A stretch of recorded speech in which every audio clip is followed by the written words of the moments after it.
신용대출과 마이너스 통장의 차이점은 어떤 게 있을까요? 그리고 마이너스 통장은 이자가 복리로 늘어나기 때문에 눈덩이처럼 커질 수가 있다고 하는데요.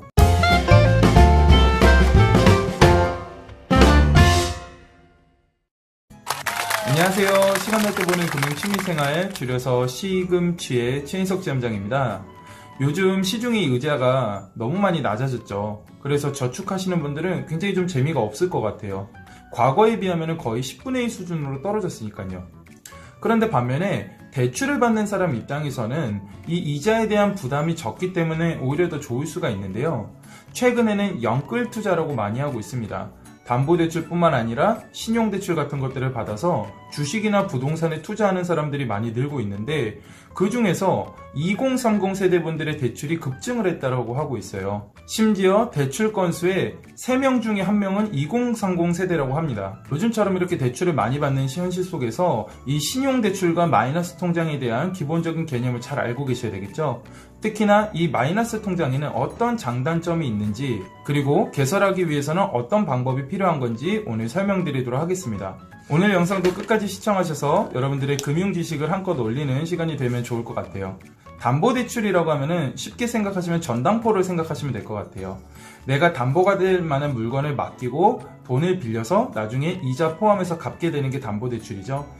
일종의 이제 부동산 대출이 가장 대표적인 예가 될 것 같고요. 그리고 신용대출이라고 하면은 나의 신용 점수 등급이라든지 직업, 그리고 소득을 고려를 해서 나의 신용을 맡기고 돈을 빌리는 것을 신용대출이라고 합니다. 그래서 대출은 담보대출, 신용대출 이렇게 두 가지로 나눠집니다. 그리고 일시대출이라고 하는 이런 건별 대출은 통장에 돈이 들어오는 대출을 일시대출이라고 하는데요. 신용대출이 한 예가 될 수가 있겠고요. 그리고 마이너스 대출이라고 하는 이 한도대출은 통장에 돈이 찍히는 게 아니라 한도가 정해지게 되는 겁니다. 그래서 마이너스 통장이 이 마이너스 대출의 한 예가 될 수가 있겠죠. 그렇다면 이 마이너스 통장의 장단점에 대해서 우선 설명드리도록 할게요.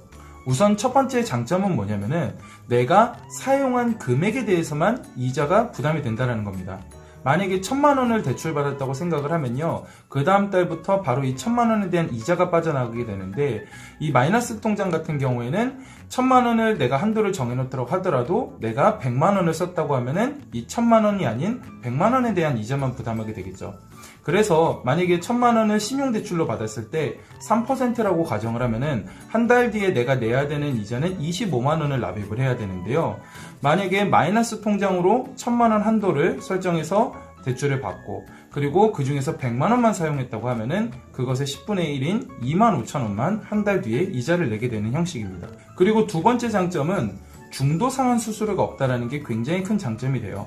다른 대출 같은 경우에는 내가 만기 이전에 중도 상환했을 때 추가적인 이자를 납입을 해야 되는데, 이 마이너스 통장 같은 경우에는 중도 상환 수수료가 전혀 없습니다.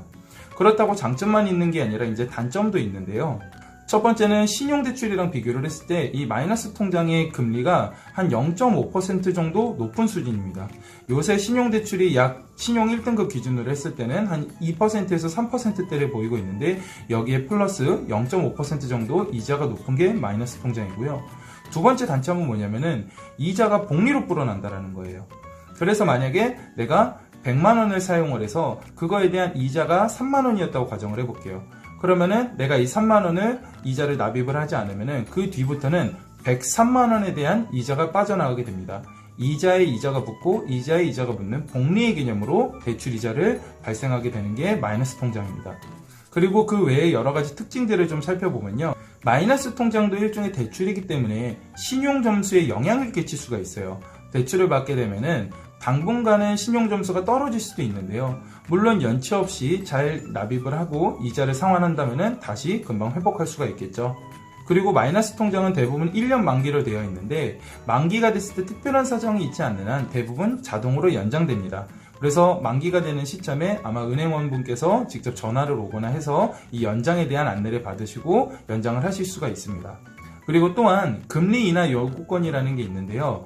만약에 내가 승진을 하게 되거나 소득이 증가를 하는 등 여러 가지 금리를 인하시킬 수 있는 요건들이 있으면은 은행에다 요청을 해서 나에 대한 이자율을 줄이실 수가 있습니다. 신용등급이나 점수가 올라갔을 때도 금리 인하 요구권을 쓸 수가 있겠죠. 그렇다면은 이 마이너스 통장을 개설하기 위해 우리가 은행을 방문하실 텐데 어떤 것들이 필요한지 좀 말씀드리면요. 우선 입출금 계좌가 있으셔야 됩니다. 신규로 개설하셔도 되고 기존에 있던 계좌를 그대로 사용을 하실 수도 있습니다. 두 번째는 소득을 증빙할 수 있는 서류가 있으셔야 되는데요. 만약에 여러분들이 직장인이라고 가정을 하면요. 원천징수 영수증이라든지 급여 명세서를 직전 6개월에서 1년 정도 되는 기간에 서류를 떼서 제출을 하셔야 되고요. 만약에 사업자분이나 프리랜서라고 하시면은 국세청에 있는 소득금액 증명원을 떼서 여러분들이 개설을 하셔야 됩니다. 그리고 신분증 같은 경우에는 필수로 지참을 해야 되겠죠. 오늘은 마이너스 통장에 대한 장단점과 개설 방법에 대해서 말씀드렸는데요. 우리 구독자분들이 금융 똑똑이가 되는 그날까지 시금치가 함께하겠습니다. 감사합니다.